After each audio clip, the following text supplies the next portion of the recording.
Good afternoon, everyone. Welcome to Native News Today. I'm your host, Jason Salzman, and we've had a busy week around here, so let's get started running down the lineup for this week's episode. We were able to go over to the Muskogee Creek Nation Elderly Housing Complex and check out Phase 2 that's just been completed. It started under former Chief Perry Beaver, and it's continuing now under current Principal Chief A.D. Ellis, and those guys were able to visit with us and tell us a little bit about the project. They're very proud of that. Also, we were able to talk with the Three Rivers Health Clinic officials and the Cherokee Nation, brand new facility there in Muskogee, really nice, and it was wonderful being able to visit it and find out that all citizens of Indian tribes can go in there and receive health care, so it's a wonderful thing there. Also checked out the Muskogee Creek Nation Johnson O'Malley Job Fair, Career Fair over at Covell Hall at OSU Altmulgee. We'll visit them as well, and we talked with Mr. Butch McIntosh, the head of the Oklahoma Indian Masonic Degree Team. All of that and more on this week's episode of Native News Today. Stay with us. We'll be right back. My name is Patrick Moore. I'm the district judge for the Muskogee Creek Nation. I want to invite everyone to the 6th annual Doing Business in Indian Country continuing legal education course offered at the historic Mound Building at the Tribal Complex in Okmulgee. We will have people from the entertainment industry, professors who will lecture on the prognosis for the future, and the National Indian Gaming Commissioner, Mr. Philip Hogan, will be here. The Oklahoma Bar Association has accredited this course for 13 hours of continuing legal education. We also offer 1 hour of ethics, which is a requirement of the Oklahoma Bar Association. If you have questions about this continuing legal education conference, contact the District Court, Muskogee Creek Nation, area code 918-758-1400. It's my honor and pleasure to have Nelson Harjo, a Creek flutist, play at the CLE this year, Doing Business in Indian Country, Muskogee Creek Nation. One of the things administration stresses here at Muskogee Creek Nation is taking care of our elders. That's not only true for the current administration, but as for the former administrations as well. It's always been a priority here at the Muskogee Creek Nation, and that has not changed in these times. We were able to go over to the Elderly Housing Complex here in Okmulgee and check out Phase 2 that's gone on, some of the construction of the new facilities over there, and it's a wonderful place for the elders, a place where they can feel safe and have a home. I'm glad Chief Beaver's here because he started all this project. When I took this place as principal chief, we finished this big complex up and the project's moving. And we'd like to buy that land over there and just keep moving out. This is just a start of what we're going to do. Chief Beaver? Well, I said start this project, and there's a lot more here that's in the land for the elders also. If you take a look at that land on that part, that was bought the Creek Nation from the housing authority. So that land is on Creek Nation, and what I had planned to put there is a health center. I'm talking about administration building for our health and also for the elders. A wellness center here, walking trail, and along with that we'll have a kind of a gym type atmosphere there with so elders can walk, do regular exercise, and also have a clinic here. So with the clinic and the health administration and the wellness center all here, you can just see what it do for our elders. And that's what that land was set aside for on that part over here. It belongs to Creek Nation, the water from the house. I like to see that, come up here pretty quick. We're still going to use it for a thing. Down the road a little bit.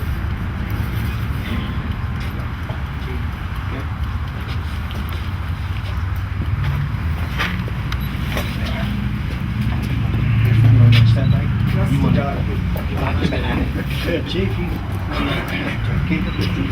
Step back with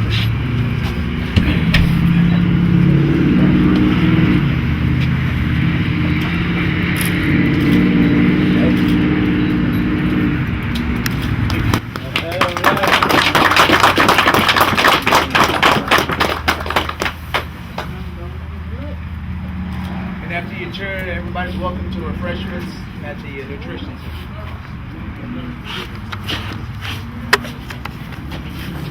Please take your shoes off.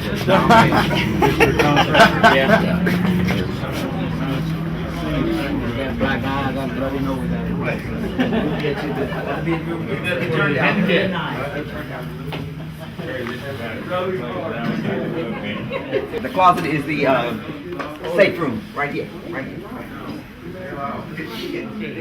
This is the safe room, and it doubles as a closet. Yes. Turn the light on inside there too. To your right. Security hold. Yes. 3.5-inch reinforced steel. I think all former chiefs should have one there. Yes. Build a facility. Is this a safe room? Yes, it is. Chief Beaver's already in there.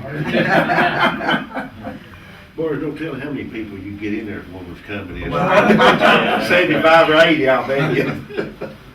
I've already made the announcement that if a tornado comes between 8 and 5, when I'm here, somebody just move over because I'm going to be there. I'd be surprised how many people you get in there.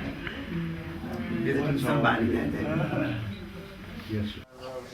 We're standing here in the second stage, basically, of the elderly housing. We just cut the ribbon here, and on a very great day, and kind of historic on the show here because it's the first time we've had the current chief and the former chief at the same time. But guys, it's a wonderful day here for the elderly housing, and I know you got a lot of this, the ball rolling in your administration. So I know you're glad to see where it's at now. Yes, I'm really pleased with it, and I think there's more to be done also because we can't do enough for our elders. Absolutely, and Chief, I know that's the stance you've always taken, how important that is, and I know going through here looking, it's real big, real spacious, and got great features. Yeah, it's nice, and like Chief Beaver said, nothing too nice for our elders here. That's one of the things, you look around the whole, this little community here, and all these units are so nice, even the first ones, and now you look at the second stage of it where it's really come a long way. And I know when you started it, you got to look at this and be very pleased, and I know you're pleased with Chief Ellis's work he's done with the elders sure too. am, and I tell you what, he's keeping it going. Yeah, and you look over here too, there's a community center, there's a place where there's a nutrition center to eat, a place to fellowship, and really that's great for everyone here. They can go over there and visit and things like that. And Chief, there's also some safety features in this thing. Tell them a little bit about the tornado room. I know Mr. Flood was in there kind of trying to check it out. Yeah, I need one of these at home. But, yeah, instead of having cellars, they got these safe rooms in there, and you don't have far to go when a tornado comes this way. Right. I'll tell you what, next time one comes around here, I'm just going to come over. You know where to go, don't you? I know where to go. Well, hey, guys, thanks for taking time out and speaking with us, and wonderful job getting it started. And Chief, wonderful job keeping it going. You guys, this is a great thing here. There's another phase that Chief Ellis has said he's going to work on too, is that put a clinic near here. Absolutely. So, we take care of their health also while we're here. Put a roof over their head and get them in good health, right? You bet. Thank you guys so much. You bet. We're here in Covell Hall on the campus of OSU Altmalgi for the 6th annual Muskogee Creek Nation JOM program's Career Day. Now, the Career Day offers these students, as you see behind me, a chance to walk around and visit booths and maybe find out what they want to do with their life once the schooling is over. Now, this is a wonderful program because it allows them to see all kinds of fields and careers that are represented here today. We'll talk with Virginia Thomas here in just a second and find out a little bit more about this program. Okay, we're here at the Career Day, and I'm talking to Miss Virginia Thomas. She is our head of the JOM program here at the Muskogee Creek Nation, but also the national president of the JOM program. Virginia, I know you're very proud of this event here in its 6th year. Yes, it is. It's just been exciting to see all these students. The first year we did this, we did it at a small building. We outgrew it the first year, and now we have over 500 kids coming in, and we have over 30 schools represented here today. It's wonderful, and you see, like you said, so many schools represented, so many different fields, and it really gives these kids a broad spectrum of a path that they may choose when they're out of the school fields. We have a little bit of everything, anything that they can select, and we have cosmetology to culinary arts to automotive. Even the colleges are here to recruit, to go show them admissions. We've got everything here that a junior high student can start planning now instead of waiting later in their life so they can start going. They're all carrying a passport, and it's to visit each one of them, asking questions about how their profession, what kind of schooling that they had to do, what kind of degree did they need, and what they need to plan for. Absolutely, and I mean, I would say that's probably one of the main things is to have kind of a clue what you want to do before it's time to make a decision, pre-plan and things like that. Don't you think that, being in your field and knowing from experience and everything like that, it's always best to be prepared? Always. If this is just just a way that we can give an insight to these students, especially in junior high. A lot of our exhibitors that are here are Native. They're role models that we're trying to show them that, yes, there are Native people out there in these professions, and it's more than what we have just in here. We have, on the outside, we have a Black Hawk, we have the police department, we have an ambulance, we have the fire department that's here. So it's all different professions that we have. We can show them that these kids, that it's possible to be anything that you want to be. Absolutely. Well, as always, a wonderful job, Virginia, and keep up the good work. We're going to walk around here and see if we can't visit with some kiddos. Good, we thank you. I'm here with Mr. Massey Barnett, and he is with us today from Sapulpa Schools. And Mr. Barnett, tell us a little bit about what we're going on back here and some of the stuff you saw today. Well, there's people here from every occupation, and we're just going around interviewing them. Yeah. So, what kind of things have you seen here today? What's some of the, I know you told me earlier, technological stuff. I mean, computers and things like that. I know that's all out there, but they got some stuff out there too. yeah, they got actually a Black Hawk out there, so they got the military. And in here, they're making casts for people and showing you how to do that. How do you feel about being a part of the JOM program? You know, they put on this event here, but do a lot of the things too throughout the school year. I know it's a big help for our Indian students. I know you got to be pleased with it. I feel good about it. I like how they're doing this for us, the Challenge Bowl, going around learning about occupations. Absolutely. How'd you guys do in the Challenge Bowl this year? Oh, actually, I didn't go this year. Oh, what about next year, probably? Yeah, I'll try next year. All right. Thanks, Massey. Th- All right, we've got another student here, Melinda from Bristow Middle School. And Melinda, tell us a little bit about good time it looks like out there. Well, a lot of us are just having a really great time being here and learning a lot about what they're here for. And it's really opened up my mind to what I could do. Absolutely. Now, what are you most interested in right now? Veterinarian school. Because I want to be a veterinarian for underprivileged people. That's great. I think that's wonderful, and at a great school to be studying that field. OSU, they got a great veterinarian program. I don't know if you checked it out, but a lot of the thing is getting information too. But it's cool to be around a bunch of other kids and stuff like that, and get to meet people. I know that's a big part of the fun too. Yeah, I've had a great time today. Yeah, it's not just about getting out of school either, is it? Oh. All right. Well, thanks for talking with us, and have a great time the rest of the day. Thank you. Here we are in Club Trifecta, and it looks like there's dance-off going on. And there's MC Butts looking like he's about to butt in somewhere he don't belong.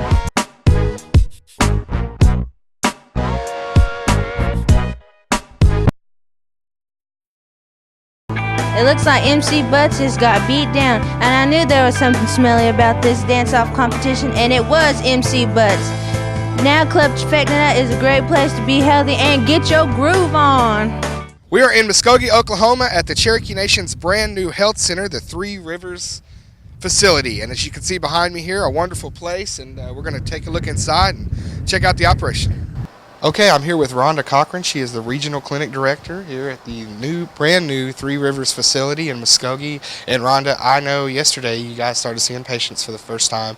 I know you're so excited to have this place up and running. Yes, very excited. And the whole staff yesterday really worked hard in getting it open for patients, and we had quite a few people come through on the first day. Yeah, and I know a lot of people around the Muskogee area, specifically in Cherokee Nation, have been so excited to see this facility come up, and had the big ribbon cutting the other day with Chief Smith and all the dignitaries. So it's fully functional. I mean, everybody's coming in, and if you need to come by and get some health care, you can now in Muskogee, and I know that a lot of people are excited about that. Yes, we're opening at 8 in the morning, so we're seeing some walk-ins right now, and then we'll begin later in the week for appointments. And our dental is not open yet, and our physical therapy is not open yet, but they will be later in the month. One of the good things about this, and Randy from the Communications Department at Cherokee Nation has been so helpful with this, showing us around and everything, but one of the wonderful things about it is it's not really like a health facility. I mean, it is, but it's almost like a museum with all the artwork and stuff, and some of the Cherokee artifacts and the columns we were talking about outside, how it even reflects the oldest parts of the culture. I mean, this place really has it all. Yes, it does. It's the artwork. People came in yesterday, patients, in between their appointments or as they came through, and stopped to look at the artwork, and they were very impressed and had a good time. And that's what one couple told me. They said it was like coming to a museum for their doctor's visit. Now this place is very large. I mean, you can't miss it coming off the highway out here. And but how many square feet is it? I mean, talking about some of the logistics of the building, it's just massive. It's 105,000 square feet, 3-story building. And how much did it cost to get this going? The cost of the building was approximately $23 million. $23 million. I wish I had that in my checking account. That'd be nice. Now, tell us about one of the things that you guys have always prided yourself in is the accessibility of your services to the citizens and how easy things are. Is there some new things around here that make it a more, I guess, simple experience for the patients coming in? Well, we've been making charts for the patients for the last couple of years, so in anticipation of this new building. And so once that chart is made, people are going to be able to call and just make their appointment. If they do not have a chart, then they just need to come in and bring a picture ID, their Social Security card, CDIB, or tribal membership card, and that will be set up for them. And as soon as that's done, then they'll be able to make an appointment. Very good. And the patients seen here, is it just limited to Cherokee citizens only, or do you take other patients? No, it is not. Anyone that has a CDIB or tribal membership card. Very good. Oh, you guys seem to have the smooth operation going here. Just one day under your belt, but it looks great, and everybody's here working. It's good to see. And Rhonda, I want to thank you for giving us your time today. Thank you very much. One of the cool things about this job that I always get to realize is that sometimes there's things out there that you know nothing about, and when you find out about them, it really makes for a cool story, and that's really the case with this next story. We were able to visit with Butch McIntosh, got him in here in studio, and I was able to sit down with him. Butch is a member of the Oklahoma Indian Masonic Degree Team. Now, these guys go all over, and they're basically Masons, a old organization. He'll tell you a little bit about that, but this is something that I didn't know existed, and it was great to be able to sit down and talk with Butch. Pleased to be joined in studio today with Mr. Butch McIntosh, and Butch is here today to talk about the Oklahoma Masonic Indian Degree Team. And Butch, you wear a lot of hats on the Muskogee Creek Nation Honor Guard, and as well as the degree team, also World Traveler. There's just not a lot you don't do. Tell us a little bit about the degree team and what you guys got going and how it really got started up. The degree team started back in the 50s. Will Rogers, was a Mason, and he said, it'd be nice if we got some Indians together to confer these degrees. Well, it started back in then, and it's been continuous ever since. And it started out with about 10 guys on a team, and they'd have to get people to help them, fill in positions. But in the last 20 years, it's been all Native Americans, and we got 15 members on the team now. And we travel all over, even to Europe, to confer our degrees. Yeah, tell us about some of the places you've been, and you're going here pretty soon. Well, in 2004, we got our first trip over to England. It took about 10 years. We had a brother here who was from England, and he'd seen our degree, and he said, "Boy, the guys back in England would really love this." Well, back and forth, it took about 10 years. Finally, one of the lodges over there said, "Look, we're going to do it. We may fall on our face, but we're going to do it anyway." So plans were made, and we finally went over, and it was such a big hit. I mean, their lodges over in England are small. They're real small compared to ours here in the States. And so everywhere we went to 10 lodges the first year we went over, and every lodge was filled to capacity and over. And probably in the late 1990s, we started doing a dance program. Most of the guys on the team were either dancers or singers or both. So we'd go to a place to do a degree. The ladies and the kids never got to see us, because of the Masonic degree. It's always in a lodge room, and right. So we said, well, after it's over, if you want us to, we'll do a dance program for you. And so it's become very popular. And even over there, at the end of our tour over there, they said, we're going to do a farewell dance, you know. Well, the biggest place they had would only hold about 200 people. Well, it was sold out. They sold a dinner and a dance program to help defray some of our costs. And they sold it out immediately. Well, then there's so many people wanted to see us. Well, we finally said, you know, there's a couple hours prior to that, you know, that we'll slip another one in there. Well, they sold it out right away. So it became very popular, and like I say, it took 10 years to do the first one. Well, then they said, hey, we want you guys back in 2 years. So we went back in 2006, and the same thing. Everything was capacity. So they said, we want you to come back in 2008. So we're going back April the 4th. All right, gonna go back across the pond. You guys are almost like the Beatles in that. Oh man, going over yeah. making a splash. And last year we got to go to Scotland, and we're going back to Scotland to do 1 degree this year. If I'm understanding it right, this is supposed to be the oldest Masonic lodge in existence, and we're going to go there and do a degree for them. That should be really, really, really special. I know you're looking forward to it. Now, talk a little bit about what it means for you to be a part of this organization with so many other Native Americans, and I know a lot of them are from Muskogee Creek, just like yourself. Right now on the team, I have 2 brothers and a nephew. So out of the 15, there's 4 of us that are Muskogee Creek, plus James Harjo, who works here in at Creek Nation. He's also on the team. So there's 5 of us, and it really means a lot.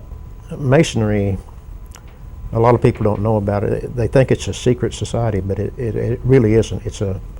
It's a society that has a couple secrets, and the secrets are strictly just so you can recognize each other. And it was built. It comes from the building of the temple of King Solomon. The different degrees of workers on that temple, you know, were they could recognize each other, and they could travel all over Europe and recognize each other. Wherever they went, they could get a job because they knew they were Masons. Well, we use that same philosophy, only we build character instead of temples. We try to build the man and make him better. Absolutely. I was going to say, you know, for years it's been a very philanthropic organization. You know, do things for the community. It's what we do, and you know, during World War II, it became very, very popular because people knew that Masonry, one of their big deals is they take care of wives, widows, and orphans. That's we just take care of each other and their families. So everybody was trying to become a Mason before they went overseas because they didn't know if they'd come back. You know, they wanted their families to be cared for. So they were doing degrees at night every day and trying to get them all through. And well, then, of course, when the wars were over, all these Masons, you know, we were big. We had a lot of Masons, but as they got the age came and they started dying off, it's not as popular now. So our membership is really declining, but it will never die. It's such a great, it's a fraternity that's been around forever. I know I was talking to James, and I didn't even really know that it existed, you know, like you said. It maybe too secret in some cases. Yeah. But no, I didn't know, and he was telling me, yeah, you got to check this out, and I saw his emblem. What I saw was the emblem on his coat. Right. And I said, I didn't know that was in existence. I said, I need to get a hold of somebody. And when I started looking at it and everything and started doing a little research and seeing what it was all about, I was like, wow, you know, I didn't know it existed. I know now you guys do all kinds of stuff. I mean, you know, all kinds of events and things like that. But you're also on the honor guard too, so you're always going, busy man. Right, and I'm on 3 honor guards. You know, the Muskogee Creek Nation Honor Guard, and the first one I was on was the Broken Arrow, Native American Veterans of Broken Arrow Color Guard, and we do a lot of events. You know, powwows or schools or anytime they need the colors brought in. You know, we've done them, and ICOT, Intertribal Indian Club of Tulsa. I'm also on that honor guard, and it's kind of a special one because it's all fancy dancers. We bring the colors in our fancy dance regalia, and it's quite unique. Very good. And if do you guys, I don't know what kind of things you go out to out there, but can people contact you? And Oh yes. Yes. Have you come out? Why don't you go ahead and give us your contact information? Sure. Well, anybody that wants to have our degrees, you know, you can contact me at butchmcintosh yahoo.com, and we just start setting we try to get about 3 dates together and find one that we can both work out, and then we do it. We're going to Arkansas the 15th of March, do a degree. Of course, then we'll go over to England the 4th of April, and we're going to Washington State in August. Every now and then we get to take our ladies with us, and this happens to be one of them that the ladies get to go, and they're going to get some of the local tribes around the Washington area, and when we do our dance program, they're going to invite them in, so it's going to be kind of a mini powwow where we get to meet some of the other Native Americans out there on the West Coast. That'll really be neat. That sounds all right. Yeah. Absolutely. Well, hey, I'm not going to keep you too much longer. I know you're a busy man. You got to be going and be hopping the pond here pretty soon, going out to Washington, Arkansas. So, man, it's hard to catch you. I'm glad we were able to reel you in for a few minutes and talk to you. I'm so glad you were able to stop by, Butch. Thank you so much. Thanks for being here, man. Thank you, man. All right, that's going to wrap us up for this week. We hope Not you. so fast. How you doing, man? Whoa, looky here. Okay, and an homage to you, sir. This is a proverbial blast from the past. Well, Mr. Gerald Wofford, ladies and gentlemen, Mr. Gerald Wofford. Well, How's it been going? How's it been going? Tell us a little bit about what's going on with you. Well, it's been going good, Chase. I Wonderful. just wanted to say hi to all the folks out there and let you know we're still around.